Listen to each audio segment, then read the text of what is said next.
Hey, hey, urban politics. You know what? What can I say? Right here, urban politics. All things are politics, and all things are political.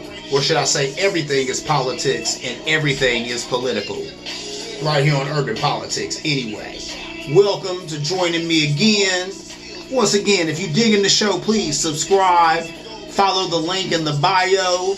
You know what I'm saying? Become a part of the Urban Politics family where we're discussing politics all the time. And not only just the politics of politics, but also the politics of music, the politics of culture, the politics of sexuality, the politics of race and religion, the politics of life. That's what's good, that's what's good. But right now, let me do what you came for and what I'm here for too. To talk about some delicious politics. Because there's all types of stuff to talk about right now in the news goings on.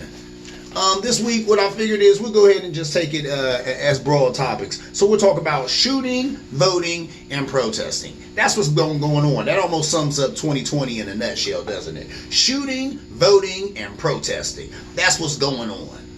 Unfortunately, a whole lot of shootings, a whole lot of voting hopefully will take place in a minute here. I'm talking about the horse race, the presidential race.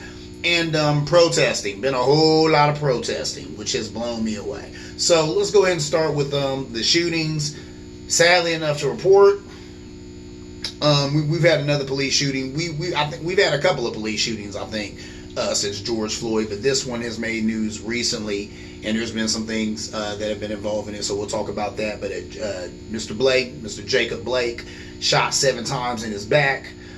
He's in a hospital right now. I think they were saying as of today that he is paralyzed, or they expect him to be paralyzed, which is sad. I tell people all the time, the only silver lining out of this whole thing is that the brother didn't die, not from lack of the police trying to kill him, but he's alive. So thank God for that. But he'll probably never walk again, and that's sad. Here's a trip. They claimed that they were kicking him up on 3rd-degree sexual assault charges. Pick him up. He's handcuffed to his bed. I seen somebody on the news talking about why is the man handcuffed to his bed. This is like a governor or something of the state where this happened in Wisconsin. He said, why is he handcuffed to his bed? He said, I don't understand that. If he's shot in the back, he's obviously not a flight risk. And then they dropped the 3rd-degree sexual assault charge, and they took the handcuff off the bed because they claimed that's the reason he was handcuffed. And then I had seen like a press conference through my news feed on, or not my news feed, but just through Instagram. Somebody had shared it or whatever on Instagram.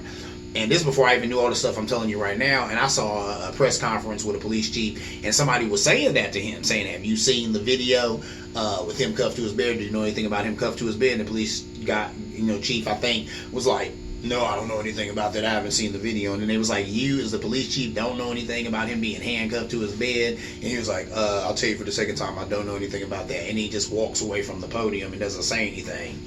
And then, like I said, it's interesting how, and convenient how this other person or whatever who's in government in that state says that he don't know anything about him being handcuffed to the bed. Or, and I heard it was at his ankle, so he was literally shackled to the bed like a slave. And he gonna say he don't know anything about it, then the charges conveniently get dropped. So what's up with that? That's interesting. Why did he have the charge in the first place if y'all conveniently drop it after it comes out that y'all got him shackled to the bed because of it? Here we go. So there's that. That's a shame. Because of that, there was a whole lot of protesting going on in Kenosha, Wisconsin. So while that protest is going on, we got a 17-year-old kid. I'm not going to dignify him by giving him a name. You've seen this story. You can go look his name up if you're interested in that. I give him no love on this show right here. I will give him no honor by saying his name. But this 17-year-old kid, gets a big old assault rifle, drives across state lines, claims that he's going to that rally to protect property that isn't even his because he's not from there, but whatever. While he's there, he kills 2 people, wounds 1. I do have one of the name of one of the victims, Joseph Rosenbaum. He was one of the guys who actually got killed by this kid. There was another guy, and then there was another guy who got wounded, and I seen that on my Instagram feed. That was ridiculous.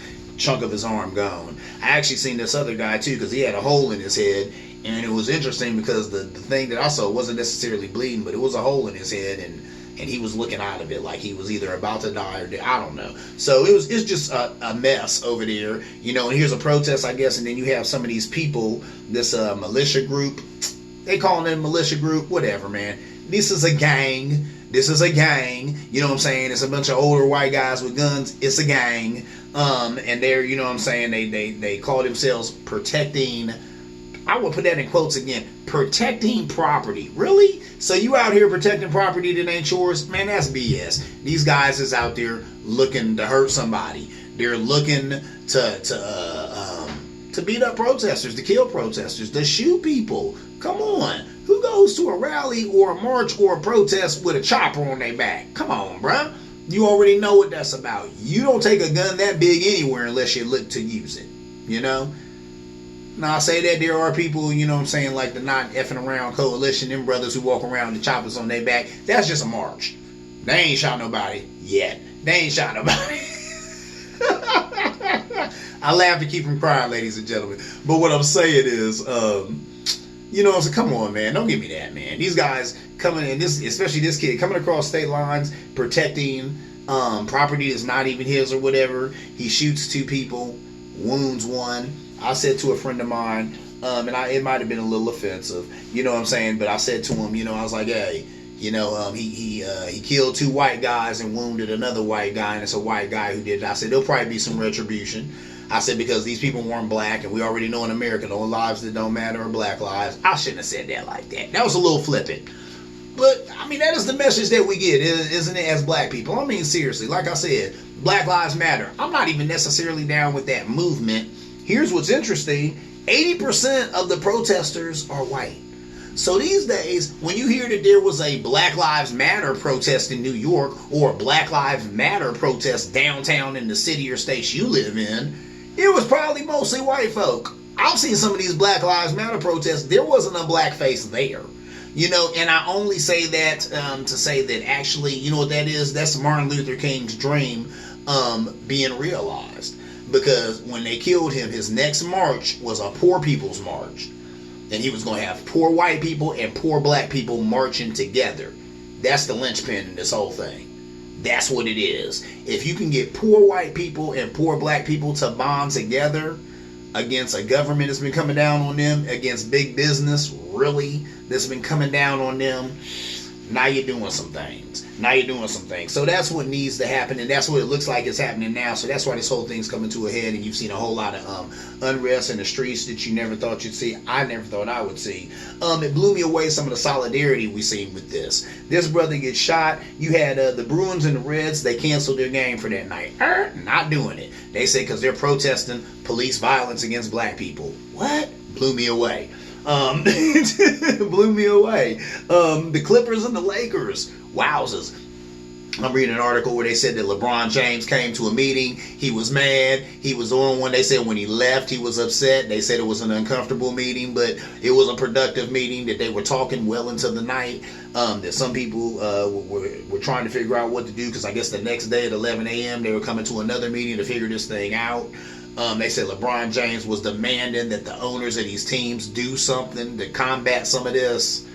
I love to see it. I never seen such unity. I never would have thought that I'd see such unity. Hats off to these guys, because they're putting a lot on the line. They're putting money on the line. They're putting shoe endorsements on the line. They got nice big houses. They put all that on the line Wednesday night when they canceled these games. There were other people. What they say?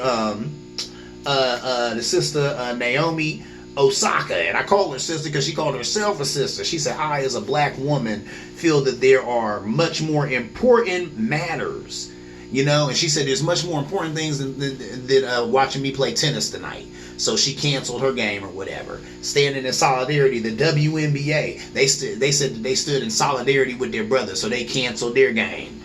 I am just blown away. Now, they said not every, team voted to cancel their games or whatever. You know, because sometimes like, what does canceling one game do, or whatever. But the ones that did or whatever and stood in solidarity with LeBron James and the rest of them, because they said LeBron James, he walked out from that meeting, and they said a lot of Clippers and the Lakers followed him. Hats off to LeBron James. That young brother is a leader. He is a leader, and I love to see it, man. You know what you people are reminding me of? You're reminding me of a brother. Some people, call him Cassius Clay. But I call him Muhammad Ali. Yo, reminding me of that brother right there. Because Muhammad Ali, he was an amazing boxer, but what he was an activist. That brother, man, you put him right up there with the rest of these activists, with your Huey P. Newtons and your Martin Luther Kings. You put your Cassius Clays or your Muhammad Ali's right up there too. So that's what y'all remind me of. This young lady, when she steps up like this, that's what y'all reminded me of. We need to see more of that. So I was amazed to see that. I love to see that.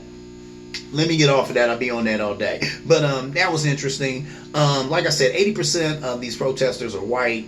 It's sad that these are like some militia groups or whatever that are coming out with guns, say that they protected property. They were seen jollying with the police giving them order. We already know that these guys are birds of a feather. I've been said that.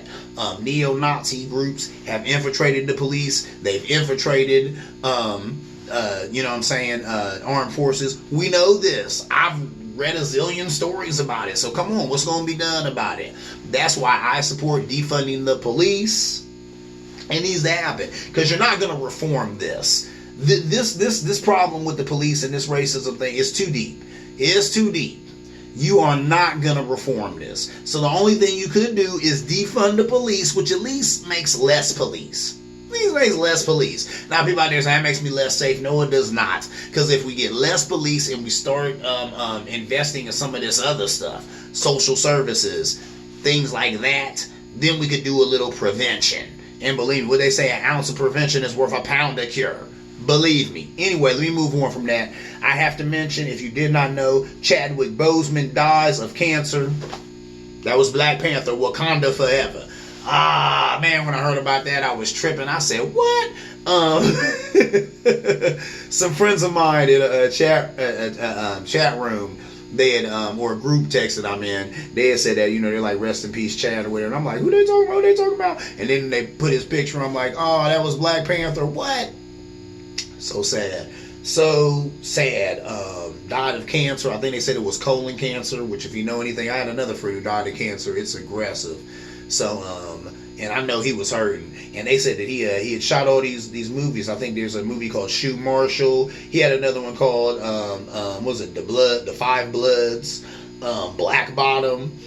He did all this, they said, while getting operations and going through chemotherapy. So that's an amazing brother. I'm so sad that he's gone. Like I said, the one role that I remember is Black Panther. That's one of my favorite movies on the planet. When I seen that movie, I was just filled with so much pride and so much elation and just so much, and it was just a good movie. The action was good. The plot was good. The special effects was good. The acting was good. The casting was good. Everything was good about that movie. So, he will be missed. But we have his work, and he was still doing work while he was sick, and I'm not surprised. Reminds me of a Tupac. That's the thing about brothers. That's the thing about us. It reminds me of Pop Smoke. Some of us, when we know things are coming and we know that the death is knocking at the door, brother just starts putting in work, because he like, hey, I need to leave some here on the planet. I want these people to remember me. And that's what that brother did. So if you haven't seen a lot of these movies I haven't seen. All I've seen is Black Panther. But I was so impressed by Black Panther that I'm definitely going to go see these other flicks. Because that guy, he whatever it is, he had it. And I need to see these other works. I seen pictures of him with different people, and they were just saying what a great guy he was and how good it was to know him.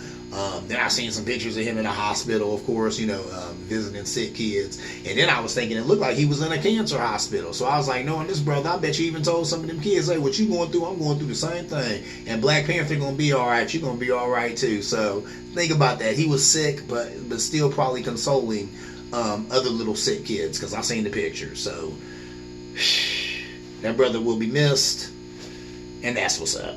So, moving on, I want to talk about voting. Because Because that's what's hot right now. That's what's hot right now.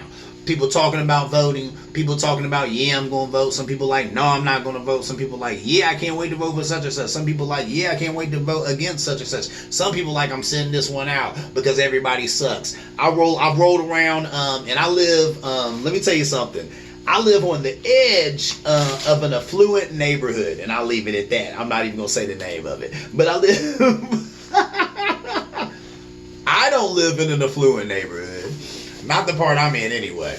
But I live like on the edge of an affluent neighborhood. And I see some of the signs. And I'm heartened by the fact that I see a lot of Biden-Harris signs. That's something. Because last time we were voting, I saw a lot of Trump-Pence signs. You know, so that lets you know too what's up.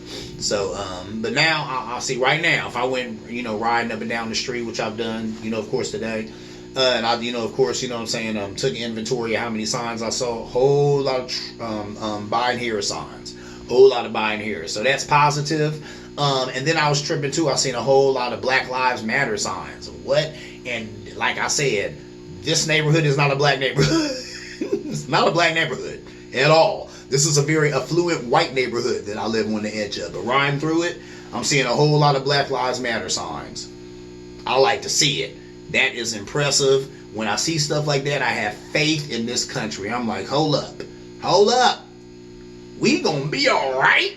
You know what I'm saying? Like Kendrick Lamar said, we gonna be all right when I see that. So there's that. You know what I'm saying? So like I said, that's very heartening. I've also seen some signs. What's the one sign said? Any functioning adult 2020. That's hilarious. That had me and my mom cracking up.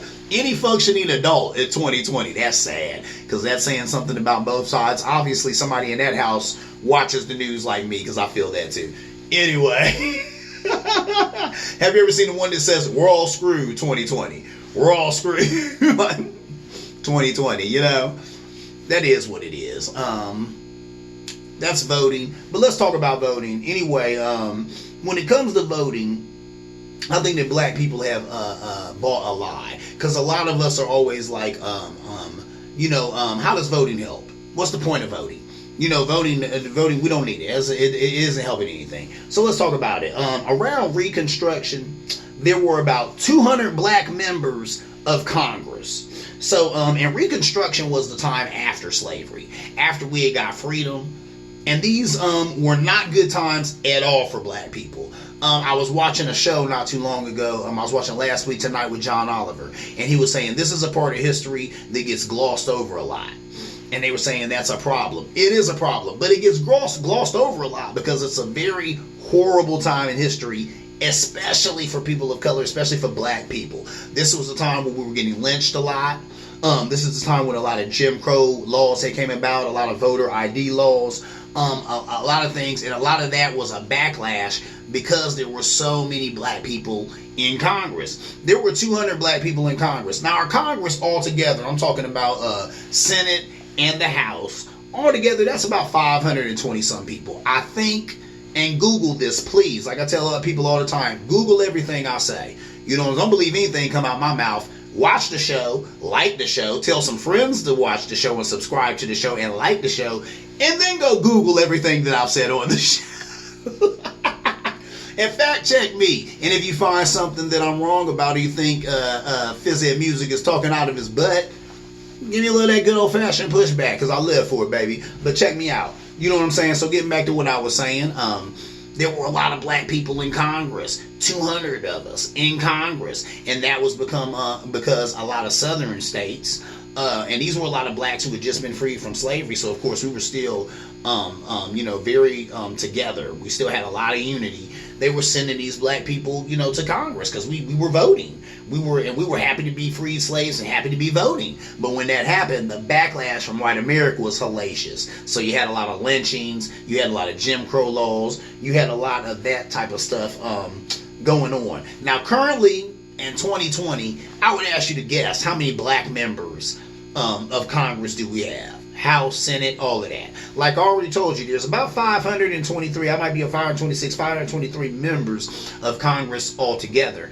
How many do you think are black right now? 51. We got 51 black members of Congress. And they were saying in the thing when I Googled it that about, most of them are members of the Black Caucus. Most of them. Ain't that interesting? Not all of them. Yeah. I forget what the one brother is. He's a Republican. I bet you he's not a member of the Black Caucus. Because he's probably one of those black people or other people who have said to me, why do we need a Black Caucus? We're all Americans. Why do we need a Black Caucus? And then a guy that I worked with a zillion years ago, the brother told me, he said, Ed, next time somebody say that stupid stuff to you, you tell them because Congress is a white caucus. Exactly. The Congress is predominantly white. Why would we not have a Black Caucus? There's only a few black members of Congress. So why would they not have a caucus and get together on issues that are important to them so that they can all be in solidarity and fight for these issues? Come on, man. So that's my point. Think about that. Back then, when we had just got freed from slavery, we had 200 of us in government. Because back then we were together. We voted together. I tell people all the time, and I've said it on this show, there's two things you have in politics. You either have a bunch of money or you have a bunch of people. Feel me on that. A bunch of money or a bunch of people. Now, if you don't have a bunch of money, you need to have a bunch of people, but that's powerful. A bunch of people is really powerful, but it has to be a bunch of people who are in solidarity. And a lot of times, even people on the right will say that to me. They say that's the problem with the Democratic Party. And remind you, I'm not a Democrat. I'm an independent who leans to the left. But I like to go out here and talk to people, of course. I do this show. That's what's good. You know me, I love politics. Anyway, that's what they say to me. It's the problem with the Democratic Party. There's too many different factions. There's the LGBTQ community. There's the black community. There's the Spanish community. And sometimes these communities don't get along. You are correct. Same thing on the Republican side, but not as graphic, because mostly on the Republican side, you have mostly people who are the same color and the same culture. Mostly. Because that conservative culture is its own thing. So, if you're a conservative, you're of that culture no matter what your skin color. Anyway, moving on, so what I'm saying is that, sometimes that's the problem. Too much diversity on the left. But, with that said, you know what I'm saying? We need that diversity, right? We need that diversity because it does make for a better tent. It makes for a better tent. And the Democratic tent is definitely larger than the Republican tent. That's a problem with Republicans. They need to widen that tent, but that's probably not going to happen. So there's that. But as far as this voting thing goes, us as black people, somewhere in there we bought the lie. And I think the lie, well, here's what happened. Reconstruction happened. That was horrible. That was horrible times for us because we got freed from being slaves, and we weren't ready for the violence that came after that. You're talking about crosses on lawns, being killed and abused in shop markets for having an argument with a white person, or somebody claimed that you as a black man was looking at a white woman, and then they just saw a mob finds you and lynches you on the spot. A lot of that came after that. So that discouraged a lot of us from voting. A lot of people were getting killed literally trying to vote or casting a vote. I'm sure if you had got heard or seen casting a vote, they come to your house in the middle of the night, kill you and your family. There's that. And then somewhere, a lot of us as black people, and I've even bought the lie too, that your vote doesn't matter. It doesn't count. There's the Electoral College, there's this, there's that. Your vote doesn't matter. It doesn't count. Look at your community. Nothing's changing. Nothing's happening. Your vote doesn't count. Now, I tell people all the time, the number one reason that I vote, the number one reason, is because I do this show. And I love to talk about politics. I can't be critical of the current administration, whoever it is, whether it's Barack Obama, George Bush Jr., or Trump. I can't be critical of any of them guys if I didn't vote, because I have to have skin in the game. I have to say, look, I did my part. I voted my interest, but my interest is not the one that won. So my side lost. And that's the reason why I love politics too. It's a game for me. Like a lot of y'all like football, y'all like basketball, y'all get into those different teams, y'all get into those different players, those different plays. I'm the same about politics. I get into different players. I you know what I'm saying? I like Mitch. Oh my Lord, I almost said I don't like Mitch McConnell. But I understand his political prowess. I do admire his political prowess. I admire his political athleticism. Barack Obama, I don't agree with everything he's done, but he's an incredible political athlete. Bill Clinton, he's another one too, an incredible political athlete. As a person, he's horrible. not the best person in the world, but who among us are? You know what I'm saying? But my point is, I admire his political athleticism. So I get into this like a game, like the rest of you all do. So with this game, you know, there are winners and there are losers. But like I said, I bought that lie too, that, you know, because of electoral college and things like that, vote doesn't count. But it can if people do it correctly. If we as black people would get of the mind state like we had at the end of construction when we had to get together before there was integration, like Martin Luther King said, I fear we're integrating into a burning house. We should have integrated, but we should have also kept something for ourselves. But that's the thing, we need that unity. You know what I mean? And we need to have that unity. But if we had that unity with voting, we'd be dangerous, because we could go to these politicians and we'd say, hey, look, here's what we need for our communities. Here's what we need for our schools. Here's what we need for our HBCUs. Here's what we need for this, what we need for that. And they'd have to listen, because they know that we'd have millions of votes behind us. It takes a nation of millions to hold us people back. What you think he's talking about? He's talking about 1 million people in solidarity. In solidarity, that's what it's all about. Conservative friend of mine, he was talking about how the brothers at the Olympics was holding up the black fist, and you know, he was like, you know, that's so militant and so, you know, scary to a lot of white people, because you're holding up that fist, that's like, you know, that's fighting, you want to fight. No. And I've said it on this show before, that's not what that means. That means solidarity. That was 5 fingers coming together to form a mighty fist. That don't mean that we're using it to do that. He put it in the air, didn't he, saying that we stand together. We stand together. Feel that. And that's what it is, black people. We need to feel that. We can stand together, but we have to stand together. Do different people have different interests? Yeah, they do. You know what I'm saying? Is there an LGBTQ community within the black community? Yes, there is. Of course there is. Of course there is. And there are many other communities within the black community, because we are an extremely diverse people. Believe me, the diversity of my people blows me away sometimes, because we have Trump supporters and conservatives who are black. Anyway, moving on.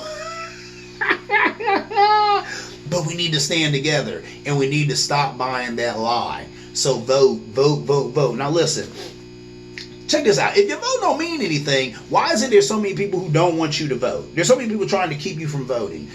Republicans talking about voter ID laws, talking about a retina scan, a fingerprint scan. Hold up, check this out. So a buddy of mine, conservative buddy, was talking about a retina scan. You really want me to go somewhere and let them read my retina so that I can vote? Or you want to take my fingerprint to cast a vote? I think that's ridiculous. I think that's the craziest thing I've ever heard in my life. Whatever. Voter ID, I think that's stupid too. You already got regular ID when they want you to have another ID that's your voter ID. All this stuff is stupid. You know, the right, they kill me with that. Now look, I'm liberal, like I said. I'm an independent that leans to the left. My thing with voting is bust this. If you live in America, you should be able to vote with no ID, with nothing. You should be able to come up to the voting booth butt naked and vote. No ID, no clothes, no nothing. Cast your vote. If you live in America, and how about this? You don't even have to prove it. If you took the time to come out here and cast a vote, they should go ahead and assume that you live in this country, you got some skin in the game, you came out here to cast your vote, you are governed under these laws that these people that were voting into office make. You should be able to cast a vote with no ID. That's just me talking. So there's that. I know a lot of people on the right especially don't agree with that. Let me tell you something. If your vote doesn't matter, why is it Kanye West don't want you to cast your vote? Or running around here trying to throw a monkey wrench in Biden's game? What's up with that? I seen Ice Cube talking about why should black people vote? There's nothing in it for us. I hear that. I understand that. At the same time, the first comment I seen under that, and it got me to thinking, he said, why is it always rich black people who don't want you to vote? And my thing is to Kanye West and Ice Cube, how about this? Y'all got so much money, y'all don't care who wins the presidential election. And that's appropriate, brothers. You all have gotten to that point. Great. Y'all's only message should be to vote. Vote whoever you're going to vote for. Just go out there and vote. Because like Obama said, when we vote, we win. When more people vote, liberal issues win, because more of the country is liberal than is conservative. That's just the truth. So they should just be pushing for people to vote, Ice Cube. Don't sit there and tell black people what's in it for us and why should we vote at all. Because if we sit out and we don't vote, then Trump wins. And that's what people got the audacity to say to me. They're talking about, you know what I'm saying, why vote if you're black? To end a racist presidency, okay? That's why you vote if you're black. For no other reason. And I'm going over. I'm looking right now. I still got some stuff to cover. But guess what? I'm covering it all. And this will be a little longer episode. But feel me on this. Listen. You need to vote if you're black because you want to end a racist presidency. Right now, we got a tyrant sitting in that office. We got to do something to get him out of there. Now, have other presidents been racist? Sure they have. We know this. This is not news to anybody, to me or you. Lyndon Baines Johnson. I think I talked about him last show. This was a guy who was known to use the N-word. He was a Southern boy. You know what I'm saying? So he was a racist all day, but he passed civil rights. Come on. George Washington, I think he was our first president. Got a slave when he was 11. He spent like the last years of his life relentlessly fighting to make sure his slaves stayed slaves and all this other stuff. This guy was a trip, but he was the first president.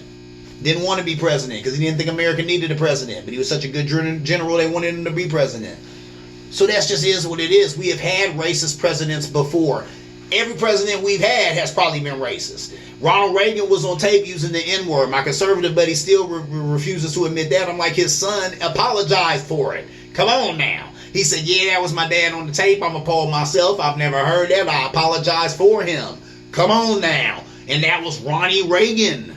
You know? So, it is what it is. We've had plenty of racist presidents, right? But this dude right now, this is beyond that, okay? He's egregiously racist. He's bold with his racism. He's out there with it. At least these guys had the decency to be low-key with it. You never would have heard Ronald Reagan say the N-word in public. He said it low-key on the phone with his other white boy friends. With his other white friends. It is what it is. I'm not giving that a pass. I don't like Ronald Reagan at all. If you know me and you watch the show, I don't like Ronald Reagan. I don't like any of these guys. I mean, I'm a political guy. You know what I'm saying? I can admire their political prowess, but I don't dig their character as people or whatever. But probably the only president whose character I did dig and respect was Barack Obama's. So moving on from there, though, that is what that is. People talking about that they're not feeling Joe Biden, whatever. Listen, Joe Biden does not support defunding the police. I don't like that because we need to defund the police. I already talked about that. Kamala Harris was a prosecutor and she locked up a lot of black men. Oh well, that was her job. She was a prosecutor. A lot of black men end up going to jail or going to court, and it was her job to prosecute them. What do you want? Are these the people that I wanted for president and for vice president? No, ma'am. No, sir. Are these the people I'm going to vote for? Yes, ma'am. Yes, sir. Are they better than the people we have in there now? Hells yes. Without a shadow of a doubt. Kamala Harris is way better than Mike Pence. We're going to see that in a minute when we have this debate. And Joe Biden is way better a man as far as character and everything goes than Donald J. Trump.